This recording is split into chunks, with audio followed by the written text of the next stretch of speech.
Meron na naman kami nabudol na OFW. Yeah. Sana all. Tao ni Norman Mangusin aka Francis Leo Marcos nangolekta daw ng campaign fund sa mga OFW. Nako, baka naman ginawa lang nila yan. Baka magutom sila. Bakit? Yung amo nila nawawala na. Ito po sa post po ni Food Genius. Comelec, kami po ay nananawagan. Pakiusap tanggalin po sa opisyal na balota si Dong Batalan. Teka, tumakbo pala yan? Para sa pagka-busy alkalde ng Las Piñas. Naku, Las Piñas, may schedule kaming mag-house to house dyan. Makikita kaya namin si Dong Batalan dyan na tumakbong busy alkalde? Ayan, si Batalan daw ay malinaw na isang nuisance candidate. Bakit nga ba? Wala siyang pinapakitang plataforma. Hindi aktibo sa kampanya. Hindi nga natin alam kung nasaan na sila.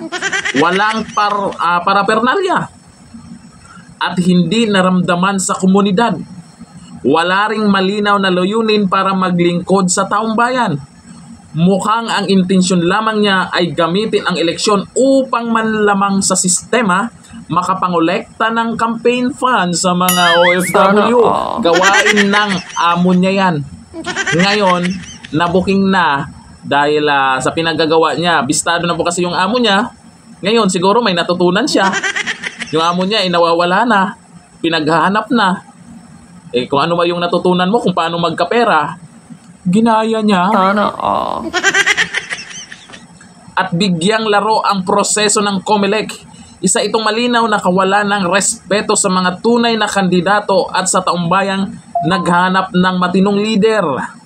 Hindi dapat gawing biro ang halalan. Ang ganitong uri ng kandidato ay hindi lamang nakakaabala, nakakabawas din sa kredibilidad ng ating demokratikong proseso. Comelec, itaguyod po natin ang dignidad ng eleksyon. Linisin natin ang balota mula sa mga kandidatong walang intensyon, kundi ang magdulot ng kalituhan at magdududa sa halalan. Akalain mo yan, tumakbo pala siya dyan. Nasaan na ba si Francis Leo Marcos ngayon? Matapos nabuking yung pagkukunwari niyang chairman ng isang party list. Aba, kung yung amo mo wala nang kinikita kasi walang negosyo, ang alam lang ay pambubudol sa mga OFW, gagawa ka ng paraan kung ano yung mga natutunan habang ikaw ay nagserbisyo kay budolman. Sa Las Piñas, nako, ewan ko lang kung may buboto dyan. Pero hindi naman kailangan na manalo siya dyan.